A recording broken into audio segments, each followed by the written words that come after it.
Washington Sundar and Tilak వర్మకి replacements announce చేశారు T20I series కోసం అగెయిన్స్ట్ న్యూజిలాండ్. ఎవరు వచ్చారు మాట్లాడుకుందాం. ఆర్సీబీ అద్భుతమైన గెలుపు నమోదు చేసుకున్న against Gujarat Giants. First time వాళ్ళ WPL కెరియర్లో ఫస్ట్ 3 మ్యాచెస్ ద సీజన్ గెలవడం. అయితే interesting performance from Radha Yadav with the bat, Richa Ghosh and Shreyanka Patil with the ball. ఏం జరిగింది అది మాట్లాడుకుందాం.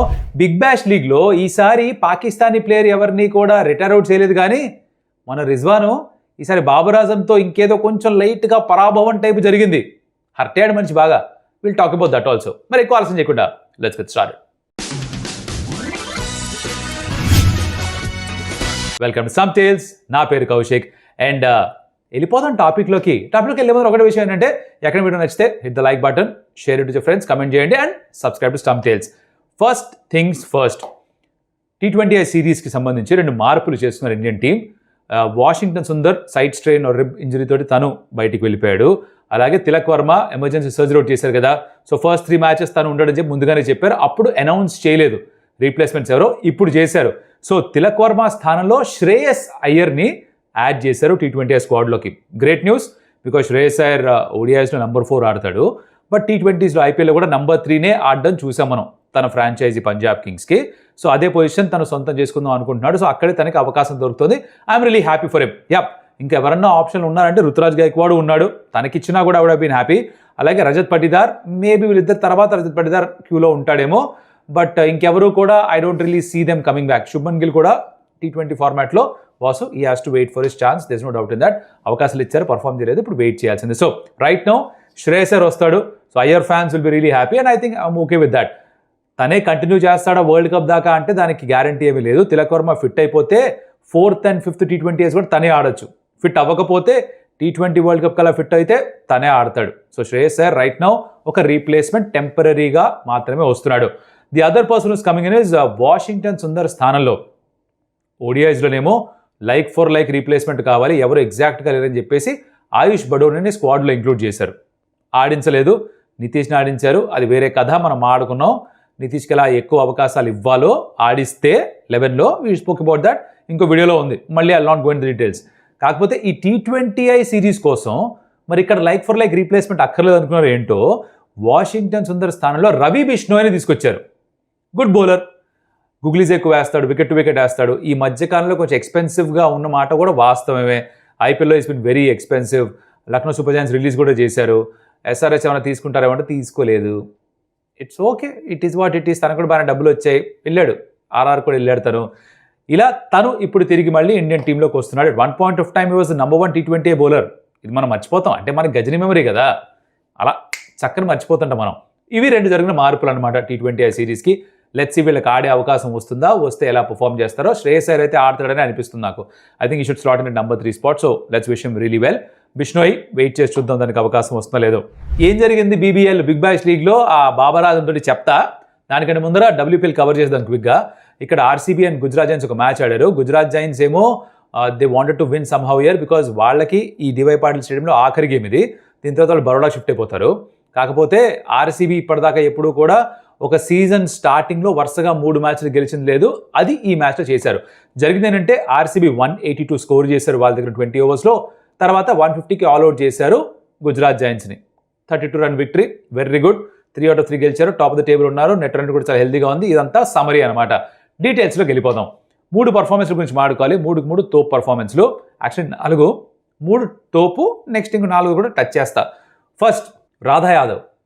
తను బ్యాటింగ్ కూడా చేస్తుందా అని చాలామంది సర్ప్రైజ్ అయ్యాం.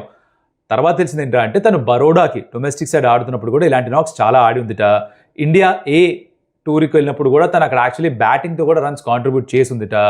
అందుకనే స్మృతి మందన పోస్ట్ మ్యాచ్ చెప్పింది ఇదే విషయం చెప్తూ, డొమెస్టిక్ టోర్నమెంట్ WPL కూడా మరి తనకు అవకాశం ఇవ్వాలి కదా, ఆ నమ్మకం మేము చూపించాము and she's repaid the faith అని చెప్పింది. అద్భుతమైన నాక్ ఆడింది తను. Some of the shots that sheets played international క్రికెట్లో ఇప్పటిదాకా ఎందుకు ఇలా ఆడలేదు, ఏంటి ఇలా కూడా ఆడగలుగుతుందా అన్నొక ఆశ్చర్యాన్ని కలిగించాయి. Out side the leg stump జరిగి ఆఫ్ సైడ్ యాక్సెస్ చేయడం, out side the off stump జరిగి లెగ్ సైడ్ యాక్సెస్ చేయడం, డౌన్ ద గ్రౌండ్ ఆడడం, ఓవర్ కవర్స్ ఆడడం, ఎక్స్ట్రాడినరీ బ్యాటింగ్ చేసింది నిజంగానే Radha Yadav. Hopefully this should continue. మంచి ఆల్రౌండర్గా మార్చు. ఇస్ అ క్రేజీ ఫీల్డర్ తెలిసిందే.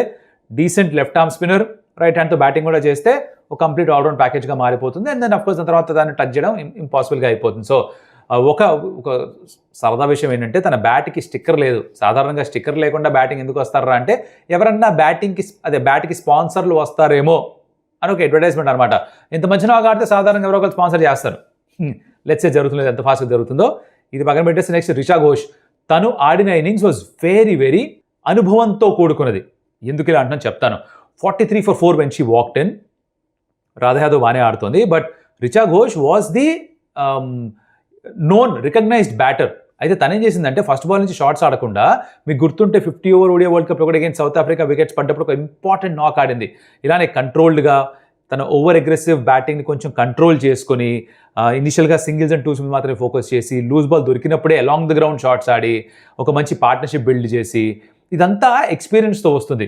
మీరు యంగ్గా ఉన్నప్పుడు ఏముందిరా బై ఎవడేసినా బయటికి కొడతా అంటే ఒక ధైర్యం ఉంటుంది, అలానే ఆడతారు కూడా. It comes of some times, it doesn't come of most of the times. But ఇలా ఆడే విధానం ఏదైతే ఉందో this only comes with experience. So ఆ ఎక్స్పీరియన్స్ ఇప్పుడు వచ్చింది రిషా ఘోష్ క్రికెటింగ్ బ్రెయిన్లో, తన ఐక్యూలో అది చూపించింది ఇక్కడ.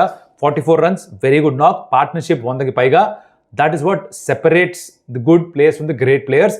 అండ్ రిషా ఘోష్ ఆ గ్రేట్ మార్గంలో ఉందని క్లియర్గా అర్థమైపోయింది. వీళ్ళ 100 పార్ట్నర్షిప్ చేశారు కాబట్టి 182 పరుగులు వచ్చాయి.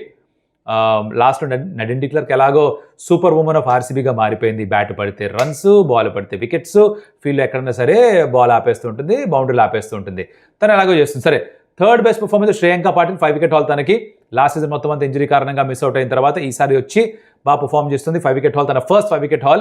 అండ్ ఎవ్రీ ఓవర్ ఒకటి వికెట్ అయినా కనీసం తీసుకుంటూ వచ్చింది, భలే వేసింది, బాగా సెలబ్రేట్ చేసుకున్నారు. 5 wicket haul, గుడ్ పర్ఫార్మెన్స్.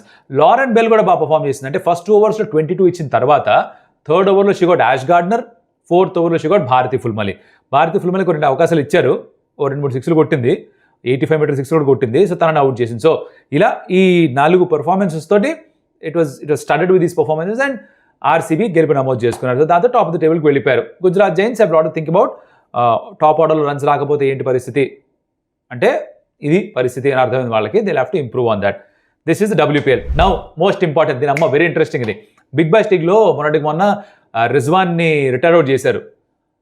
కల్లోలంగా మారిపోయింది మొత్తం అంతా. పాకిస్తాన్ క్రికెట్ ఫ్యాన్స్ అయితే చొక్కా చించేసుకున్నారు, ఎట్టట చేస్తారా మా రిజ్వాన్ని అని.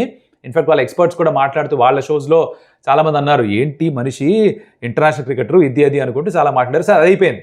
కట్ చేస్తే ఇప్పుడు నిన్న జరిగిన బిగ్ బాష్ లీగ్ మ్యాచ్లో స్టీవ్ స్మిత్, బాబర్ ఆజం కలిసి ఓపెన్ చేస్తున్నారు. సిడ్నీ డాబీ, అది Sydney Thunders versus Sydney Sixers. అయితే at one point of time బాగానే ఆడుతున్నాడు మనిషి, 40 చిల్లరంతా ఆడుతున్నాడు. Last ball of the over single కోసం పుష్ చేసే లాంగ్ ఆన్కి స్టీవ్ స్మిత్ రాన్ దుబే అన్నాడు. సింగిల్ తీసుకోలే, ఓపెనింగ్ పార్ట్నర్షిప్ 100 దగ్గరకు వచ్చి సింగిల్ తీసుకోలే, వెళ్ళిపోమనడానికి. మనిషి రగిలిపోయాడు, బాబర్ ఆజం రగిలిపోయాడు. ఎందుకు చేశాడు అంటే తర్వాత ఎక్స్ప్లెయిన్ చేసింది స్టీవ్ స్మిత్ ఏంటంటే, పవర్ సర్జ్ అని ఒకటి ఇంట్రడ్యూస్ చేశారు బిగ్ బాష్ లీగ్లో. అంటే 10 ఓవర్ల తర్వాత మీరు బ్యాటింగ్ టీం డిసైడ్ చేసుకోవచ్చు 2 hours ఆఫ్ పవర్ ప్లే ఎప్పుడు తీసుకోవచ్చు అని. సో ఆ పవర్ సర్జ్ తీసుకున్నప్పుడు ఫస్ట్ బాల్ తనే స్ట్రైక్లో ఉండాలని ఫిక్స్ అయ్యి, బాబర్ ఆజం ఎలా 6 కొట్టే కేపబిలిటీ చూపించట్లేదు కాబట్టి నువ్వు అక్కర్లేదు, నువ్వు అక్కడే ఉండు, నేనే స్ట్రైక్ తీసుకుంటా అని చెప్పి తను స్ట్రైక్ తీసుకున్నాడు. తీసుకొని 4 6 వరుస కొట్టాడు. అది ఎలాగో చేశాడు. ఈ క్రమంలో స్టీవ్ స్మిత్ 41 ball 100 కొట్టాడు. సో యూ కెనాట్ తప్పుపట్టిఫై స్టీవ్ స్మిత్. కాకపోతే బాబర్ ఆజం ఇస్ బాబర్ ఆజం, వాళ్ళకి బాబర్ ఆజం బాబ్సీ కింగ్ కర్లేగా అది అంటుంటారు కదా వాళ్ళు. హర్ట్ అయ్యారు, మళ్ళీ అవుట్ అయ్యి వెనక్కి వెళ్ళిపోతున్న తర్వాత బ్యాట్ వేసి ప్యాడ్ కేసి కొట్టుకొని పాపం బ్యాట్ని ఆ బౌండరీ కేసి కొట్టేసి కోపంగా బయటకు వెళ్ళిపోయాడు. యూ కెన్ అండర్స్టాండ్, ఆ ఫ్రస్ట్రేషన్ ఉంటుంది. ఇంటర్నేషనల్ క్రికెటర్, కాస్త పేరుంది, సింగిల్ రిఫ్యూజ్ చేశాడు, లోపల హర్ట్ అవుతూ ఉంటాడు. ఇది జరిగింది బిగ్ బాష్ లీగ్లో. బట్ ఈ 41 ball 100 was highlight. Steve Smith చెప్పింది ఏంటంటే, తనకు నచ్చలేదు, నాకు అర్థమైంది, బట్ నేను స్ట్రైక్లో ఉందాం అనుకున్నాను, షార్టర్ బౌండరీ ఉంటుంది, దాన్ని టార్గెట్ చేద్దాం అనుకున్నా, 30 runs కొడతాను నా కోచ్కి చెప్పా, 32 వచ్చాయి, so I'm right in what I did. తను హర్ట్ అయ్యాడు, వేరే విషయం అనుకోండి అన్నాడు. ఇది జరిగింది. న్యూస్లు నచ్చుంటే like, share, comment, subscribe to stump tales. Next మళ్ళీ కలుస్తా. అప్పటిదాకా సెలవు. అడియోస్ అమిగోస్.